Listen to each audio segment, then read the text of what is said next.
মামি, মামি। রোহন, ভালো আছো মধু? হ্যাঁ মামি, ভালো আছি। বাড়ির সবাই ভালো আছে তো? হ্যাঁ, সবাই ভালো আছে।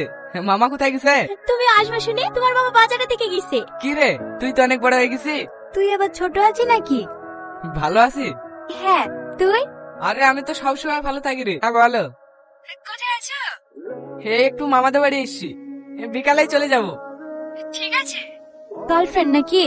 আরে না না, সামাদ ভাইয়ের বউ ফোন করেছিল, অনেকদিন পর বাইরে থেকে বাড়ি এসছি তো, তাই কোথায় আছে জিজ্ঞেস করলি। তুই ডিম খেতে ভালোবাসিস, তাই তোর জন্য 4টা ডিম নিয়ে আসি। আমি ডিম খেতে ভালোবাসি, তোকে কে বললো? তুই ডিম খেতে ভালোবাসিস আর আমি জানবো না? আগের থেকে অনেক চেঞ্জ হয়ে গেছে। সবকিছু চেঞ্জ হয়নি, কিছু কিছু জিনিস আগের মতোই আছে। মানে? ও কিছু না। কালে চলে যাবো। না না, তোমার এখন যাওয়া হবে না, কালকে সাথীকে দেখতে আসবে। আমাকে দেখতে আসবে? মেয়ে পছন্দ আর আপনাদের ছেলে পছন্দ, তাহলে বিয়ের দিনখান ঠিক করে ফেলা হোক নাকি? মশাই, দিনটা একটু তাড়াতাড়ি করেন। দিন পরে একটা ভালো দিন আছে। দুদিন? না ভাই সাহেব, কোনো অসুবিধা আছে নাকি? আমার তো একটাই মেয়ে। কোনো অসুবিধা নাই, মাঝখানে তো দুটো দিন আছে, ম্যানেজ হয়ে যাবে। ফাইনাল করা যাক নাকি? হ্যাঁ, ওই দিনটাই করে। কি রে, চিকেনে? ও কিছু না, এমনি। আমি এমনি করবো না। ছেলেটা তো দেখতে শুনতে ভালোই।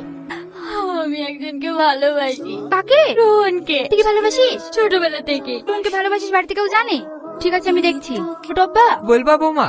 সাথীর জন্য যে শাড়িটা আনেননি, ওই শাড়িটা সাথীর পছন্দ না, বলছিল চেঞ্জ করার জন্য। হো, ঠিক আছে, আমি রোহনকে পাঠিয়ে দিছি।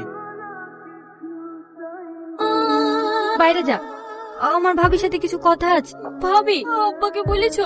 আরে, আমি ছোট আব্বাকে বলতে পারিনি। একটু রোহনের সাথে কথা বলার ব্যবস্থা করে দেবা ভাবি। আচ্ছা তুই ছাদে যা, আমি রোহনকে পাঠিয়ে দিছি। কিরে, এখানে ডাকলি? হ্যাঁ, তোর সাথে আমার অনেক কথা আছে, ওকে যে কথাগুলো বলতে পারিনি সেগুলো আজ বলবো। ছোটবেলা থেকে একজনকে ভালোবাসি, আমি তোকে ভালোবাসি রোহন। আমি তোকে বলবো বলবো ভেবে বলতে পারিনি। আজ আমার বিয়ে, আর যদি তোকে কথাগুলো বলতে না পারতাম তাহলে হয়তো আমার মনের কথা মনেই থেকে যেত।